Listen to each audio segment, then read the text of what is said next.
अथ द्वात्रिंशोऽध्यायः 32वां अध्याय। धूम मार्ग और अर्चिरादि मार्ग से जाने वालों की गति का और भक्ति योग की उत्कृष्टता का वर्णन। कपिल देव जी कहते हैं, माता जी, जो पुरुष घर में रहकर सकाम भाव से गृहस्थ के धर्मों का पालन करता है और उनके फलस्वरूप अर्थ एवं काम का उपभोग करके फिर उन्हीं का अनुष्ठान करता रहता है, वह तरह तरह की कामनाओं से मोहित रहने के कारण भगवत धर्मों से विमुख हो जाता है और यज्ञों द्वारा श्रद्धा पूर्वक देवता तथा पितरों की ही आराधना करता रहता है। उसकी बुद्धि उसी प्रकार की श्रद्धा से युक्त रहती है। देवता और पितर ही उसके उपास्य रहते हैं, अतः वह चंद्रलोक में जाकर उनके साथ सोमपान करता है और फिर पुण्य क्षीण होने पर इसी लोक में लौट आता है। जिस समय प्रलय काल में शेषशायी भगवान शेषशैया पर शयन करते हैं, उस समय सकाम गृहस्थाश्रमियों को प्राप्त होने वाले ये सब लोक भी लीन हो जाते हैं। जो विवेकी पुरुष अपने धर्मों का अर्थ और भोग विलास के लिए उपयोग नहीं करते, बल्कि भगवान की प्रसन्नता के लिए ही उनका पालन करते हैं, वे अनासक्त, प्रशांत, शुद्ध चित्त, निवृत्ति धर्म परायण, ममता रहित और अहंकार शून्य पुरुष स्वधर्म पालन रूप सत्व गुण के द्वारा सर्वथा शुद्ध चित्त हो जाते हैं।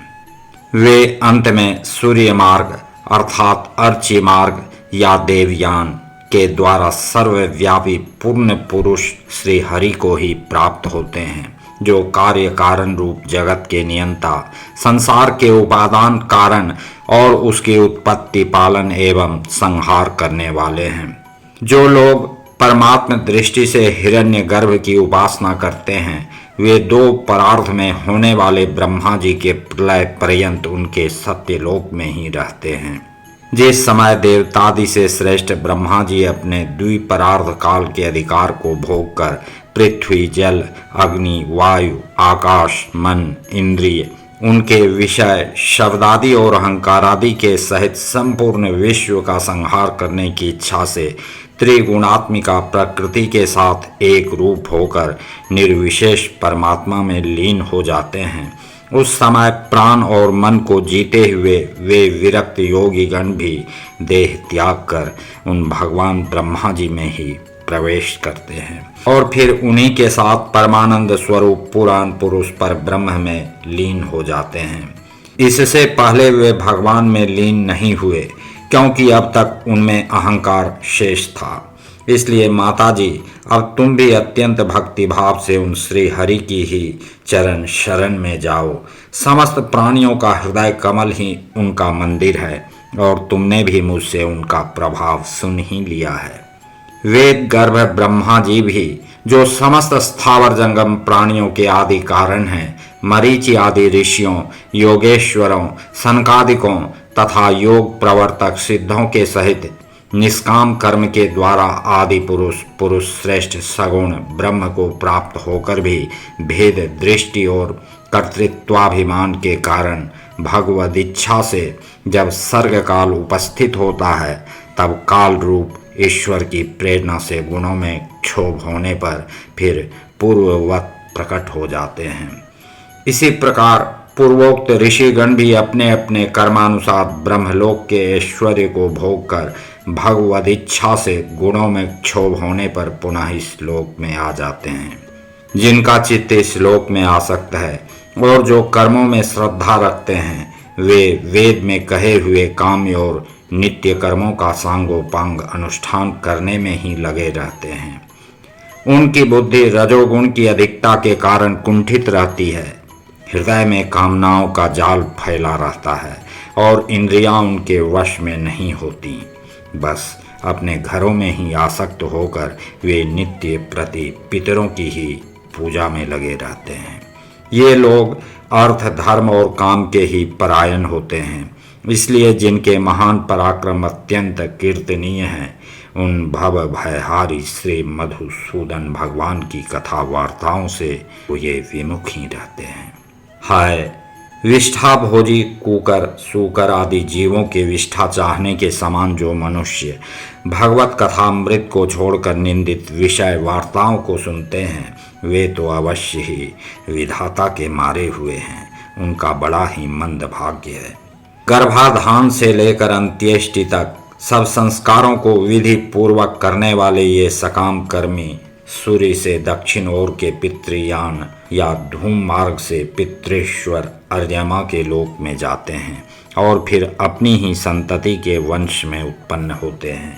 माताजी, पितृलोक के भोग लेने पर जब उनके पुण्य क्षीण हो जाते हैं, तब देवता लोग उन्हें वहाँ के ऐश्वर्य से च्युत कर देते हैं और फिर उन्हें विवश होकर तुरंत ही इस लोक में गिरना पड़ता है। इसलिए माताजी, जिनके चरण कमल सदा भजने योग्य हैं, उन भगवान का तुम उन्हीं के गुणों का आश्रय लेने वाली भक्ति के द्वारा सब प्रकार से अर्थात मन, वाणी और शरीर से भजन करो।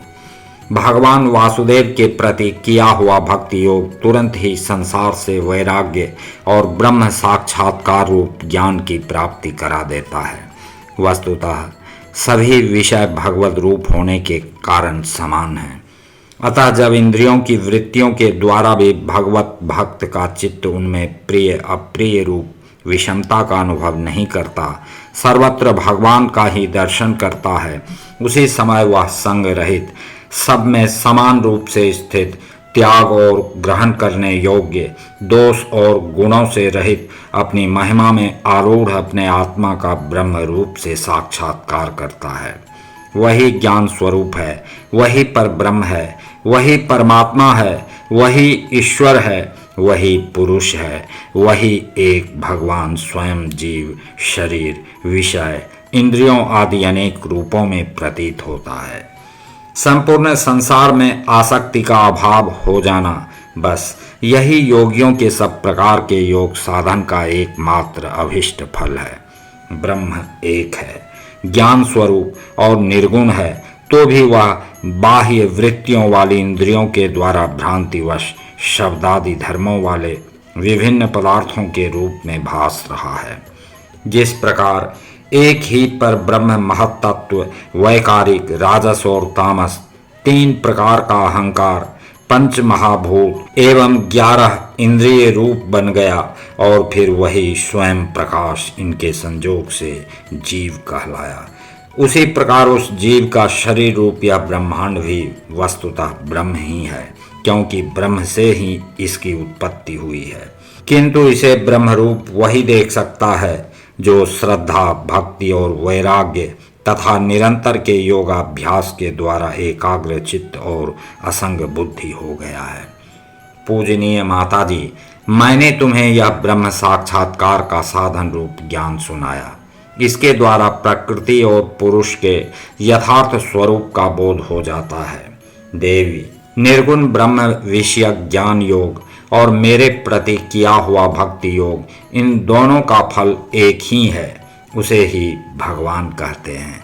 जिस प्रकार रूप, रस एवं गंध आदि अनेक गुणों का आश्रय भूत एक ही पदार्थ भिन्न भिन्न इंद्रियों द्वारा विभिन्न रूप से अनुभूत होता है, वैसे ही शास्त्र के विभिन्न मार्गों द्वारा एक ही भगवान की अनेक प्रकार से अनुभूति होती है। नाना प्रकार के कर्मकलाप, यज्ञ, दान, तप, वेदाध्ययन, वेद विचार अर्थात मीमांसा, मन और इंद्रियों के संयम, कर्मों के त्याग, विविध अंगों वाले योग, भक्ति योग, निवृत्ति और प्रवृत्ति रूप सकाम और निष्काम दोनों प्रकार के धर्म, आत्म तत्व के ज्ञान और दृढ़ वैराग्य, इन सभी साधनों से सगुण निर्गुण रूप स्वयं प्रकाश भगवान को ही प्राप्त किया जाता है। माताजी, सात्विक, राजस, तामस और निर्गुण भेद से 4 प्रकार के भक्ति योग का और जो प्राणियों के जन्मादि विकारों का हेतु है तथा जिसकी गति जानी नहीं जाती, उस काल का स्वरूप मैं तुमसे कह ही चुका हूँ। देवी, अविद्याजनित कर्म के कारण जीव की अनेकों गतियाँ होती हैं, उनमें जाने पर वह अपने स्वरूप को नहीं पहचान सकता। मैंने तुम्हें जो ज्ञानोपदेश दिया है उसे दुष्ट, दुर्विनीत, घमंडी, दुराचारी और धर्मध्वजी अर्थात दंभी पुरुषों को नहीं सुनाना चाहिए। जो विषय लोलुप हो, गृहासक्त हो, मेरा भक्त ना हो अथवा मेरे भक्तों से द्वेष करने वाला हो, उसे भी इसका उपदेश कभी ना करे। जो अत्यंत श्रद्धालु, भक्त, विनयी, दूसरों के प्रति दोष दृष्टि न रखने वाला, सब प्राणियों से मित्रता रखने वाला, गुरु सेवा में तत्पर, बाह्य विषयों में अनासक्त, शांत चित्त, मत्सर शून्य और पवित्र चित्त हो तथा मुझे परम प्रियतम मानने वाला हो, उसे इसका अवश्य उपदेश करे। माँ, जो पुरुष मुझ में चित्त लगाकर इसका श्रद्धा पूर्वक एक बार भी श्रवण या कथन करेगा, वह मेरे परम पद को प्राप्त होगा।